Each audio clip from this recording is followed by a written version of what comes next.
સુભાષનગરની Bholanath society ખાતે પિતૃ મોક્ષાર્થે શ્રીમદ ભાગવત કથા યોજાઈ। સુભાષનગર ભોળાનાથ સોસાયટીમાં આવેલા રામેશ્વર મંદિર ખાતેના મહંત શ્રી બંસીદાસ બાપુ રામાનંદી અને ભોળાનાથ મિત્ર મંડળ, શિવ મહિલા સત્સંગ મંડળ અને સોસાયટીના રહીશો દ્વારા સર્વે પિતૃ મોક્ષાર્થે શ્રીમદ ભાગવત સપ્તાહ જ્ઞાન યજ્ઞનું આયોજન કરવામાં આવ્યું હતું। આ શ્રીમદ ભાગવત સપ્તાહનું વ્યાસપીઠ ઉપરથી કથાકાર કનુબાપુ નિમાવત સંગીતમય શૈલીમાં રસપાન કરાવી રહ્યા હતા, જેનો લાવો લઈ ઉપસ્થિત સર્વો ધન્ય બન્યા હતા।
નંદ અને જશોદાએ નક્કી કર્યું કાલે વૃંદાવન મોકલી દો, ગાયો સરાવા લાગે।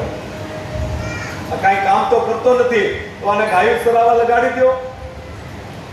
અને નંદ રાજા પોતાના ભાઈ ઉપનંદ કાકાને કહે છે કે કનૈયાને લઈને તમે વૃંદાવન વ્યા જાઓ, ત્યાં ગાયો સરાવામાં લગાડી દો એને।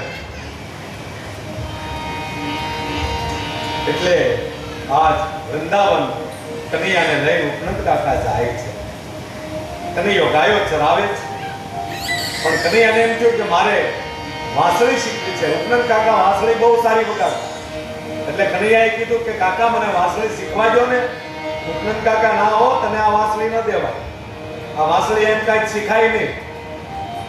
અને કનૈયો રિસાઈને દોડા દોડ ઝાડ ઉપર ચડી ગયો અને ઝાડ ઉપર જોવે તો કનૈયા માટે ભગવાને વાંસળી તૈયાર રાખી અને કનૈયાએ વાંસળી હાથમાં લઈ અને વાંસળીના સૂર રેલાવ્યા। પણ આ વાંસળી કઈ જેવી તેવી નહોતી, એવી હતી આલા લીલા વાંસળી